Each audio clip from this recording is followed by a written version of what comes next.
Was going to do a video last night. Had a rec league game. We did win, going to the championship. Anyway, first thing that stands out from this blowout against the 76ers, obviously besides them not having Joel Embiid, is the 16 boards from Josh Giddey and the 25 points or something like that with like 6 to 7 assists.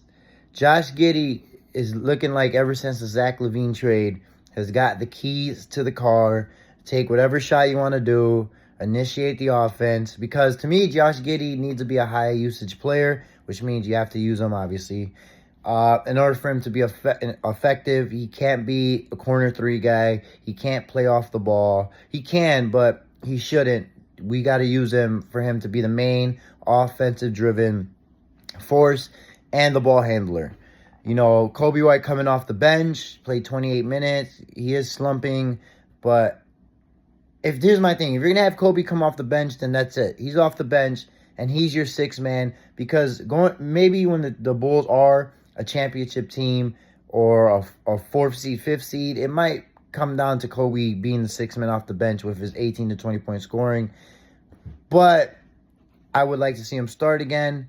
Lonzo Ball got hurt, or he had dealing with the fever. He left halfway during the game. Montas Buzelis, this is what I mean by Josh Giddey. Buzelis is an off-ball player. He does not need the ball right now. He does not need to create.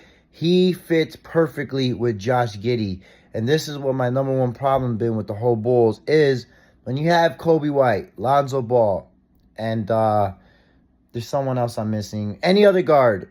That's three ball handlers. And when you had Zach LaVine, you had too many ball handlers out there, which can sometimes cause confusion. Sliding Kobe this game against the 76ers to the bench, and then having Josh Giddey pretty much be the primary ball handler shows what happens when you have one guy that's always going to have the ball and he can do what he needs to do on offense. And especially like Josh Giddey being a distributor, that works perfect for Buzelis. The reason why I wanted a Kobe White, Ayo Dosunmu backcourt, because Ayo can play off the ball, so that worked perfect for Kobe. And same thing with Giddey. Also, too, you guys might not like this, and there's way better centers that can be playing, but we got to get what we have, right? But I think Zach Collins probably fits this offense, this Bulls team, this young Bulls team now better than it does with Vooch. You know, Vooch is probably checked out. He knows, he's probably not going to be here this offseason. The Bulls ain't doing shit. And you need to feed the ball to Vooch. You got to get him in the post. You have to slow down the game just a little bit on the half court because the way he can score, whether if it's mid-range three or on the post. Zach Collins, to me, is a run. You can run with him. That's a run and gun. Grab the rebound. He can run the floor. He can space out and shoot threes. He's not as much of a post-up guy. So he fits this current Bulls team, I think, better. And he had like 19 points, 7 rebounds. And you might see more minutes for Zach Collins. That's just me personally. You also got Jalen Smith out. So that's another reason why he was playing. And Patrick Williams. And I can't wait to also see when Patrick Williams come back and be off the bench. But I like what I'm seeing for Julian Phillips. I never gave up on Julian Phillips. Herter starting had like fucking 5 for 5, 7 for 7 in threes. He's been struggling this whole season with hitting threes. And it's good that we got a game where he smacked these threes. So are we seeing, we're probably going to see again Josh Giddey and Herter starting in the starting lineup. As far as back to Giddey though. Can we build around him? Yes. I probably right now rather build around more him than I build around Buzelis. Look, dog, he's getting, I'm going to repeat again, he's getting this 20 million, probably 30 million. A 6'8 guard grabbing boards like that and can initiate offense and attack the basket. He's getting 30 million, something crazy for a 21-year-old. The Gittler strikes again. Like I said, I was complaining because he would get single triples. And now with no Zach, the stars are being gone. It's his show. He's playing like if he did with Australia in the Olympics. And that's exactly the Josh Giddey we wanted. So I said he doesn't have to be a scorer. That's the best part. We don't need him to be a 25-point scorer.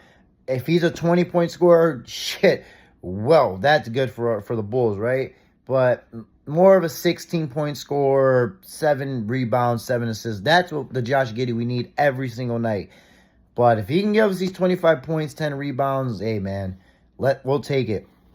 I'm just trying to think what else I missed. As far as Philly, dude, they're a mess. I mean, what's going on with Joel Embiid? Man, imagine Joel to be on the Bulls, right? Hint, hint. I probably don't want him because of injury prone and the shit.